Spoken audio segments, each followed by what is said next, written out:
La Chambre basse du Parlement a, au cours de la séance plénière de ce mercredi 23 octobre 2024, examiné et autorisé le projet de loi se rapportant à la ratification par la République démocratique du Congo de l'accord portant création de l'Agence nationale de transport en transit du corridor de Lobito et le projet de loi portant prorogation de l'état de siège sur une partie de la République, porté par le vice-ministre de la Justice représentant le vice-premier ministre ayant le transport dans ses attributions. Ce projet de loi qui concerne la RDC, l'Angola et la Zambie a pour objectif l'institution de facilités juridiques et administratives aidant à la circulation de personnes et de leurs biens, fournir un itinéraire à même de libérer les normes potentielles de la région partant du port de Lobito en Angola jusqu'au nord-ouest de la Zambie en passant par la RDC.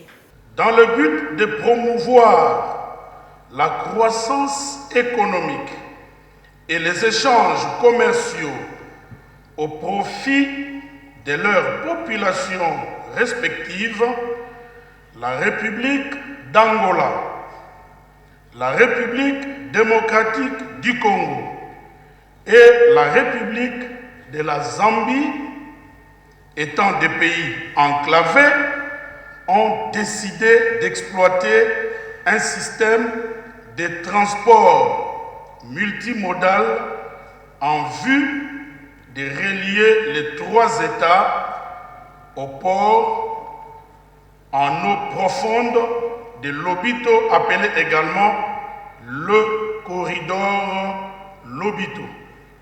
La demande d'autorisation de cette ratification a fait débat au sein de l'hémicycle après les éclaircissements apportés par le vice-ministre de la Justice, Samuel Mbemba, réagissant aux diverses interventions des élus nationaux. La ratification a été autorisée par la plénière. Tableau similaire pour l'examen du projet de loi portant prorogation de l'état de siège au Nord Kivu et en Ituri, instauré depuis plus de 3 ans déjà.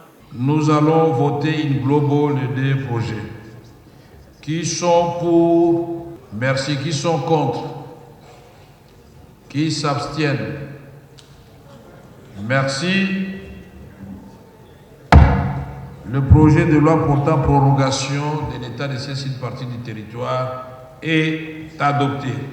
Les interventions des élus nationaux ont toutes convergé vers la demande d'une évaluation approfondie de cette mesure avant la prochaine adoption. La plénière a par ailleurs sollicité que le gouvernement communique les mesures d'assouplissement telles que décidées en Conseil de ministres afin de permettre de lever certaines équivoques. Fort de sa capacité à concilier le point de vue, le speaker de la Chambre basse du Parlement, le professeur Vital Kamerhe, a rappelé aux uns aux autres la susceptibilité de la matière sous examen tout en reconnaissant l'urgence d'une évaluation. Le président Vital Kamerhe a salué le courage du vice-ministre de la Justice Samuel Mbemba qui a reconnu la pertinence des interventions des uns et des autres sur cette question sensible autour de laquelle la qualité de débat instaurée à l'hémicycle par les speakers de cette Chambre impose désormais une attention particulière du gouvernement sur cette question. Ici à l'Assemblée nationale, effectivement, nous en avons marre d'aller de prorogation en prorogation. 84e prorogation.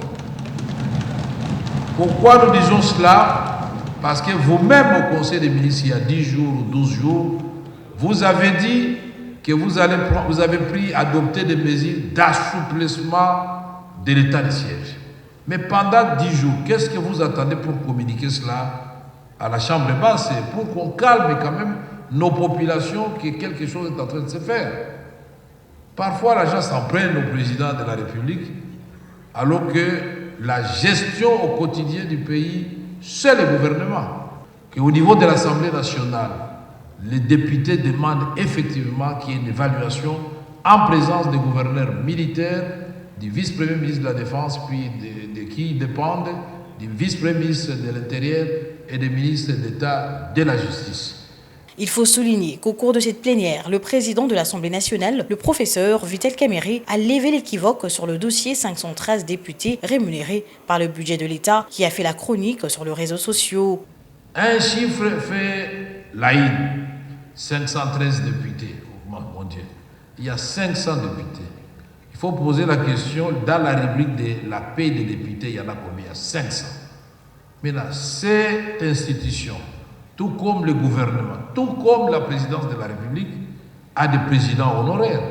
C'est la loi portant statut des anciens présidents de chambre. En ce qui me concerne, j'étais ancien, j'ai bénéficié, c'est des montants modiques. Mais depuis que je suis rentré, j'ai demandé que dans les budgets, on m'enlève, puisque je suis de nouveau président, je ne suis plus honoraire. Après cette prorogation de l'état de siège pour la 87e fois, l'heure est maintenant à l'évaluation de cette mesure, une nouvelle voie sur laquelle la plénière a décidé de s'élancer.